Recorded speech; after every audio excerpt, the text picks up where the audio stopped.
nothing better than using your own homemade chicken stock in your cooking. So I'm going to make some today. We're going to start with the spare parts and scraps from various chickens. Now it's cheaper to buy whole chickens. Now once you do that, you just save all the little parts. Here's a neck, here's a back. And you're going to roast them first. And you want to break them down a little bit. You don't want to leave them in whole pieces because you want to make sure that you're making it possible for all that good stuff that's in those bones to get into your stock. So I'm going to stick these on here. Then I'm going to stick them in a 450-degree oven for about 45 minutes to an hour. And when that's done, then we'll come back and we'll do the rest of what it takes to make a chicken stock. I've got the chicken scraps all roasted. You can see they're nicely brown. They look really, really good and caramelized. It took about 50 minutes. I took a look at them. I said, they're looking good. About halfway through, I did, kind of toss them around a little bit, flip them a little. So now I'm going to put everything together. So the first thing I do is I'm going to take this steamer basket and I'm going to stick this in my 10-quart stock pot. And the reason I do that is because then when I want to strain this later, it'll be a lot easier. I'll be able to lift a lot of the stuff out just right off the bat. Now, so then in goes the chicken. All right, and you can see underneath the chicken is some really good stuff, all those drippings and everything. I'm not going to let those go to waste. I'm going to get them. They won't come off right now. What I'll do is I'll just put all the chicken in here, and then I'm going to pour some water in this pan, and I'm just going to sit there and let it kind of dissolve the beautiful fond that's there. That is, and I have to lift out the parchment that I put there too. So let's just dump some water in there. We're just going to let that sit. I'll get back to that. That's no hurry. At the end, I'll make sure that all that good stuff gets in. All right. What else goes into stock? Well, you got the Holy Trinity. Is that what they call it or something? In some places, it's basically onion, celery, and carrot.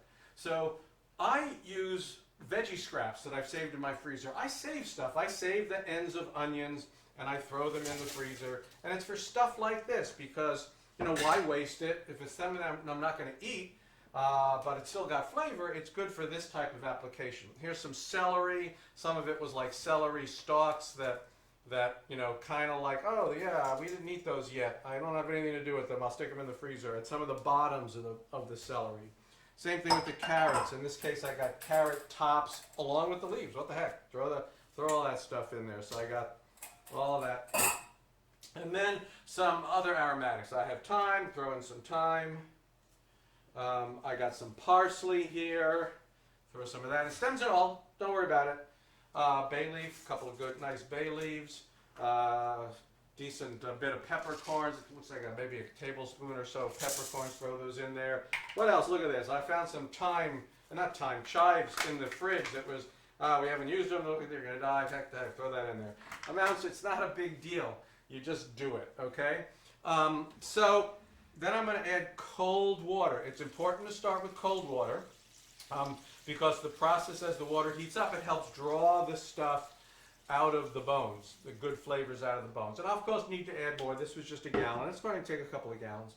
So all of this stuff's going to go in, and then I'm going to simmer it for 4 to 6 hours. If I do it less, I'm not going to get all that nice flavor out. But if you do it for too long, you kind of get some funk, some bitterness and stuff. So in between there. And it's going to be simmering the whole time. If I need to add water, I'll bring this up to about a ½ inch or an inch below the edge there. If I need to add water, just add water. So I'm going to scrape all this stuff up. I'm going to get that all into there too. I'm going to add more water. I'm going to get it on the simmer, and we'll come back in about 4 to 6 hours or so, and we'll finish it up. All right, so the stock is finished simmering. And I did have to add a little bit of water as I went along, as I evaporated it, but not too much because, I used a stock pot. Stock pots are tall and narrow, so a smaller surface area, and you don't evaporate that much. So I'm going to do next is I would pull out this basket, okay, and you can see all the stuff's going to come out with it. I'll do that by the sink. I'll pull that all out, and I'll get rid of that. And then the next thing I'll do is I will filter it, what's left through here, like a sieve, fine sieve, and then finally through a chinois to get out the smallest bits. And then I'll let it cool, and there's always going to be a little cloudiness in it, and that'll settle down, and then I can portion out and freeze it. And one of the things you notice, I didn't put any salt in this at all, and that's very important because when you use this, you may end up reducing it, various things you might do. So you want to be able to control the salt. So you never put salt in a stock. When you use it in a recipe, then you add the salt to the recipe. So that's all there is to it. You have a bunch of homemade stock you can use for a lot of different things, and we'll see you next time.